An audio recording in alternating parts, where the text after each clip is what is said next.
Hey everyone, and welcome back to my channel, or if you're new here, my name is Josh, and in today's video I'm going to be reviewing the Aer Lingus Visa Signature credit card. So I'll be going over the main features of this card, its pros as well as its drawbacks. So hopefully by the end of this video you'll have a much better idea of whether or not this credit card is a good fit for you. But before we go ahead and dive into the main features of this card, if you would mind helping out real quickly by just giving this video a like, that just helps out with the good old YouTube algorithm, and also consider subscribing to my channel if you have not already. Plus, if you would like to receive up to $200 in free stock in a pinned comment below, I will be leaving a link to Robinhood. All you have to do is once you click on that link is just sign up for a free account and then simply link your bank account. You do not even have to make an opening deposit. At that point in time, Robinhood will be sending you one free stock worth all the way up to $200. Okay, so diving right into the main features of the Aer Lingus Visa Signature credit card. First off, we're going to be discussing points, or avios in this case, and how you can earn them with this card. So starting out, you will be earning 3 avios points per dollar spent with Aer Lingus, British Airways, and Iberia flight purchases. Then you'll be earning 2 avios on hotels booked directly with the hotel, so it has to be directly with the hotel on their website, not through a third-party service like Expedia or Hotels.com. And then finally, on all other transactions, you will be earning 1 avios per dollar spent. Now with this card, there's also going to be a spend bonus or a welcome bonus, whatever you call it, as well. So if you're able to spend at least $5,000 within the first 3 months from receiving this credit card, you will be receiving a welcome bonus of 75,000 avios points. So all in all, pretty solid there. With this card, there's also going to be some other perks as well. So just for instance, you will be receiving an economy companion ticket each year as long as you're able to make purchases of at least $30,000 on this card. It is going to be good for 12 months. That's going to come out to $2,500 in spend. So for some people that might be easy. For others it might be a little bit more difficult.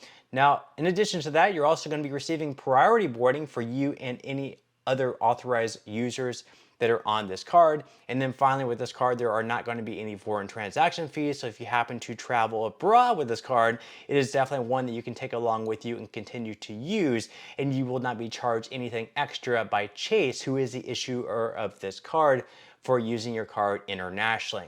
Now on top of that, you're also going to be receiving some purchase and travel coverage as well. So diving right into it, you will be receiving baggage delay insurance.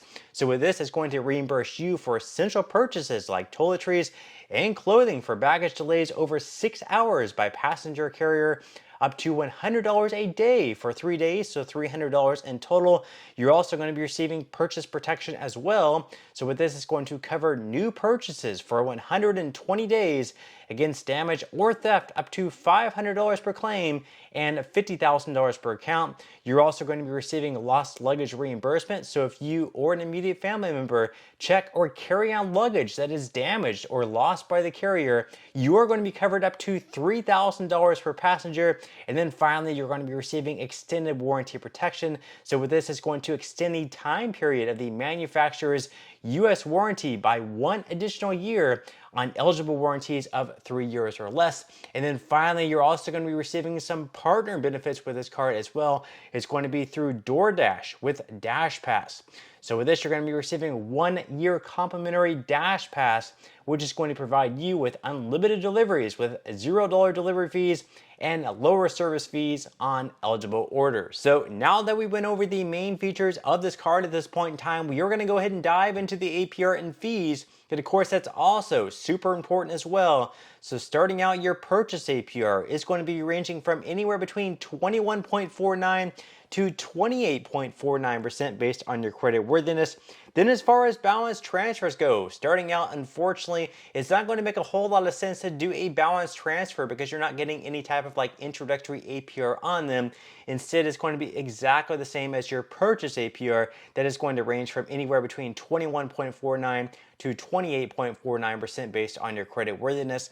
Then as far as cash advances go with this card, in any card, really in general on this channel, of course this is not financial advice, but we generally do not recommend to do any type of cash advances just because of the fact that typically they have a very high interest rate Plus, you have to pay a lot of fees as well. But if you do decide to take out a cash advance with this card, just know that your APR on them is indeed going to be a whopping 29.99%, plus a lot of fees as well, which we are going to go ahead and dive into right now. So as far as the fees go, on those cash advances, you're going to have a fee on each cash advance of either $10 or 5%, whichever happens to be greater. Then as far as balance transfers fees go, even though, like I mentioned just a moment ago, it's probably not going to make a whole lot of sense to do a balance transfer with this card, just because you're not receiving any type of promotional APR like you are with other cards out there in the market, where you might receive like a 0% APR for the first 12 to 18 months.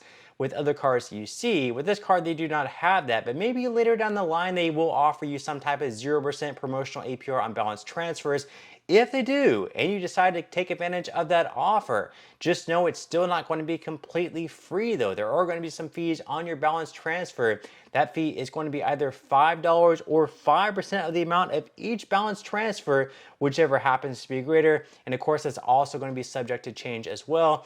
Also, as far as foreign transaction fees go, like I mentioned earlier on, there are no foreign transaction fees with this card. That is definitely a pretty good advantage. There is going to be a fee for late or return payments though.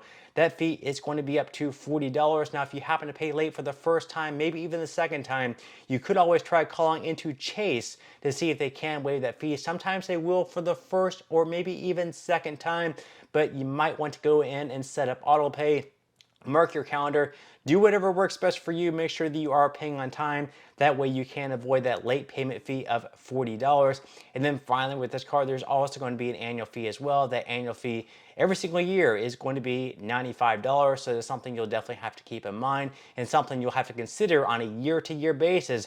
Are you getting at least $95 back in value to make paying $95 for this card worthwhile? So now that we went over the main features of this card as well as the APR and fees, at this point in time, I'm going to go over the best things about this card and the worst things about this card. So we're going to start out with the positives. The first positive, of course, is the fact that you can earn those 75,000 Avios points as long as you're able to spend at least $5,000 within the first 3 months. That is a pretty good benefit there. Also, you don't have to pay any foreign transaction fees with this card. That's a pretty good benefit as well. And then finally, you're also going to be receiving that companion pass. But to do so, you will have to pay $30,000 in expenses with this card every single year to receive that companion pass. Obviously, if you're able to do so, that could be a pretty good benefit. And then finally, you're going to be receiving all of the travel and purchase coverage as well. So that's a pretty good benefit as well. So those are the good things with this card. Now, as far as the drawbacks go, starting out, of course, is the fact that you will have to pay $95 each and every year. So you will have to sit down and consider whether or not you're getting at least $95 back in value to make paying $95 for this card worthwhile for you. Also, even though you will be receiving that companion ticket each year, it will require you to pay at least $30,000 with this card. For a lot of people, that's not going to be something that can necessarily happen. That's going to be $2,500 in expenses. A lot of people are probably not going to be laying down $2,500 in expenses every single month with a credit card. So for a lot of people, that's just not going to be all that realistic. Also, on all other transactions outside of those airlines and hotel transactions, you're only going to be earning 1 Avios point per dollar spent. That's definitely going to be a little bit on the lower end. So each time you go to fill up with gas, anytime you go to a retail store, anytime you go to get groceries, anytime you shop online, you're only going to be earning 1 Avios point per dollar spent. Once again, that is very much on the low end. And then also your flexibility to redeem your points is going to be a little bit more limited. You will have a few options redeeming your Avios points with a few different airlines. Like American Airlines is obviously a pretty popular airline. Of course, you're also going to have Aer Lingus, you're going to have Iberia, you're going to have Alaska, and a few more. But all in all, you're going to be a lot more limited than what you would be with just like a typical like Chase, or using Chase Ultimate Rewards points, or using Amex Rewards points, or anything like that. But to sum things up here, all in all, for the first year, this card is probably going to be worth it as long as you can hit the spin bonus for the 75,000 Avios points. But starting in the second year, it's going to be a little bit more questionable. For someone like me, it probably would not be worth continuing to use this card past the first year, because I'm probably not going to get the same value back. I'm probably not going to get the $95 back after the first year after receiving the welcome spin bonus. But that's all we have for today's review. I certainly hope that you enjoyed and found value out of it. If you did, again, I would greatly appreciate if you could give this video a like. Consider subscribing to my channel if you have not already, and I will see you in the next video.